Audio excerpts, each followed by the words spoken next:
욥기 42장 5절 말씀, 오늘 새벽에 잠깐 같이 묵상한 말씀인데요. 다시 한번 간단하게 말씀드리겠습니다.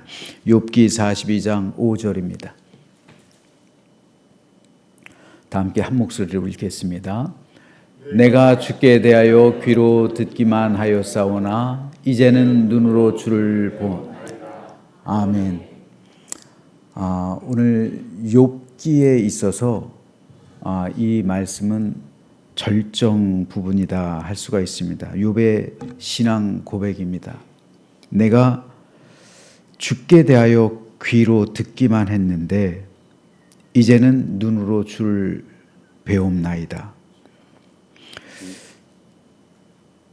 귀로만 들었다는 것은요, 내가 지식으로 하나님을 알았고요, 내가 설교를 통해서 예수님을 알았고 복음을 들었고 그리고 그에 대한 믿음을 가지고 있었다라는 것을 의미합니다.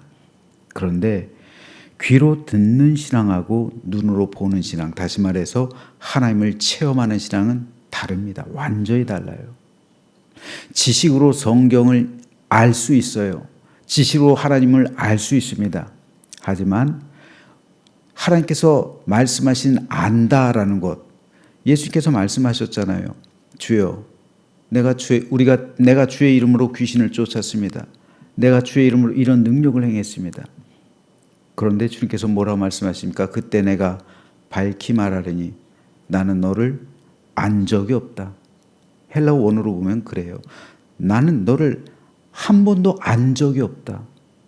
안 적이 없다. 여기서 알다라는 단어는요, 히브리어로는 야다예요. 이건 체험적인 알매예요.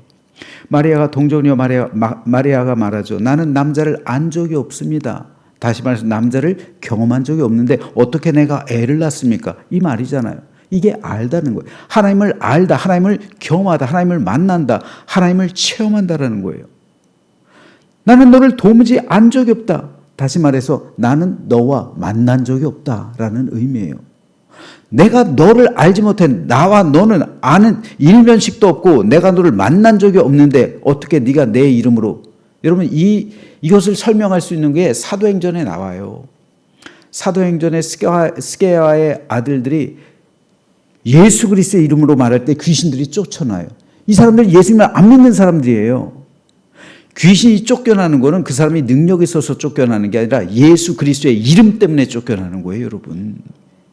안 믿는 사람이라 할지라도 예수 그리스도의 이름을 말하면 귀신이 예수 그리스도의 이름이 무서워서 그 이름의 권세 때문에 눌려가지고 쫓겨나는 거지, 그 사람이 신령해서, 그 사람이 능력이 있어서, 그 사람이 권세가 있기 때문에 그런 게 아니에요. 안 믿는 스게야의 아들들, 그 사람들이 예수 그리스도의 이름으로 말할 때 귀신이 쫓겨나가잖아요. 이거예요. 우리가 주의 이름으로 귀신을 쫓아냈습니다. 예, 쫓아낼 수 있어요. 하지만 그 믿음 때문이 아니라 예수 그리스도의 이름의 권세 때문에요. 그러니까 우리가 예수 그리스도의 이름으로 기도하는 게 얼마나 큰 능력인데요. 예수 그리스도의 이름으로 병든 자를 위해서 기도할 때 그 모든 병이 나음받고요. 예수 그리스도의 이름으로 귀신을 내쫓으면 귀신이 쫓겨나고요. 예수 그리스도의 이름으로 어떤 문제를 향해서 선포하면 그 모든 문제가 해결될 수 있는 능력이 예수 그리스도의 이름의 권세 안에 있는 거예요. 이것이 바로 비밀이에요. 그래서 예수님께서는 제자들 보내시면서, 둘씩 짝지겨 보내시면서 예수 그리스도의 이름의 권세를 주셨다고요. 근데 오늘날 우리 교회들이 예수 그리스도의 이름의 권세를 사용합니까? 안 하고 있어요. 해야 되는 거예요. 이거 잊혀지고 있어요. 예수 그리스도의 이름의 권세를 우리가 부를 때 여러분이 지금 기도하고 간구하는 모든 것이 다 응답되고 해결되고 모든 병이 떠나가고 귀신마저도 떠나가는 이 치유의 역사가 일어나게 됨을 믿으시기를 주님의 이름으로 축복합니다. 중요한 것은요, 그렇기 때문에 예수 그리스도의 이름을, 그 이름의 권세를 믿을 뿐 아니라 예수님을 만난 적이 있는 사람은 그 권세가 주어지는데, 중요한 것은 예수님을 만났느냐, 예수님을 체험했느냐 하는 거예요. 예수님 체험하지 않고도 목회할 수 있어요. 예수님 체험하지 않고도 목회할 수 있습니다. 심지어는 부흥하고 성장할 수도 있어요. 프로그램에 의해서, 시스템에 의해서 제가 참 충격받은 그 목사님의 설교가 있어요. 김동호 목사님, 높은 뜻 승의회, 지금은 은퇴하셨는데 그 목사님 설교집보다 제가 충격을 받았어요. 교회가 대형 교회가 되잖아요. 어느 정도 크잖아요. 그러면 그 목사님 표현이에요. 제 표현이 아닙니다. 예수님 없어도 굴러간대요. 교회가 대형 교회가 되면. 예수님 없어도 시스템으로 굴러간대요. 여러분, 충격적인 거예요. 저 그 책 읽으면서 깜짝 놀랐어요. 근데 여러분, 중요한 게 뭡니까?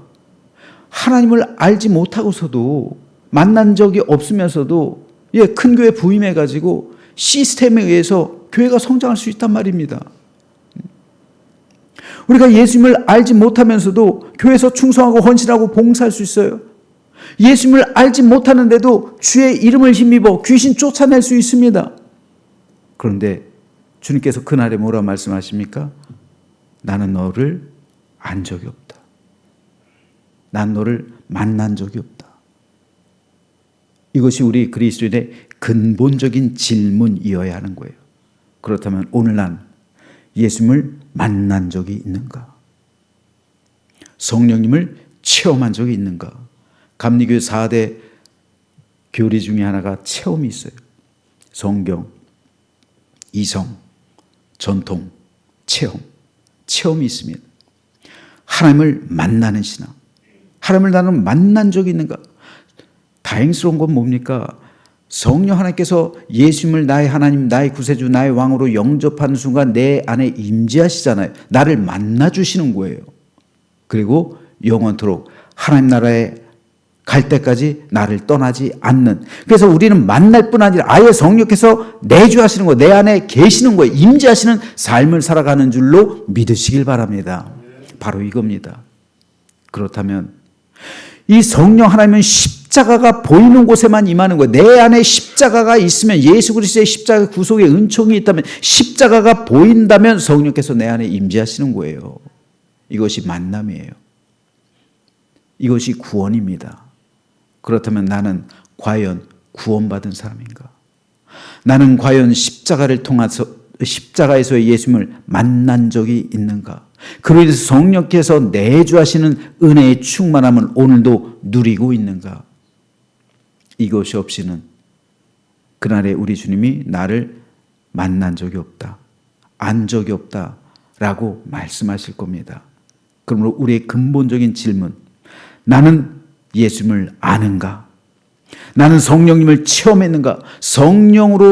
성령께서 내 안에 임하여 계신가? 나는 하나님을 만난 적이 있는가? 이것이 바로 욥이 고백하고 있는 이제는 눈으로 주를 배움나이다. 저는 오늘 이 시간을 통해서 우리 하나님을 만나는 시간, 우리 성령님을 체험하는 시간, 십자에서 예수 그리스도를 만나는 시간이 되기를 간절히 소망합니다.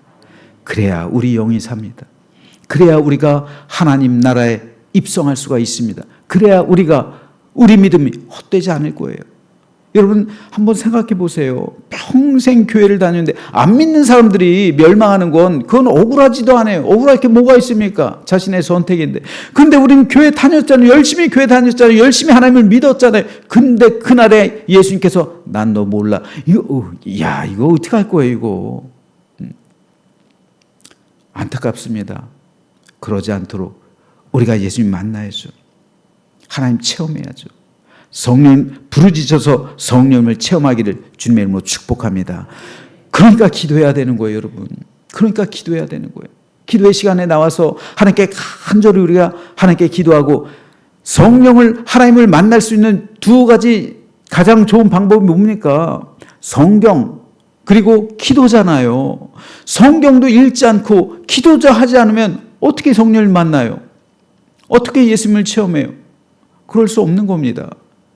그러니까 이 시간 하나님 앞에 간절히 기도할 때 우리 성령님을 체험하는 시간, 그래서 내 모든 문제가 풀리는 시간, 성령께서 내 안에 임재하시고 이제로부터 성령께서 나의 삶을 주장하시는 삶이 되고 그럼으로 인해서 하나님의 영광과 기쁨이 되고 하나님께서 나를 아시는 믿음의 삶을 살아가게 되기를 주님의 이름으로 축원합니다.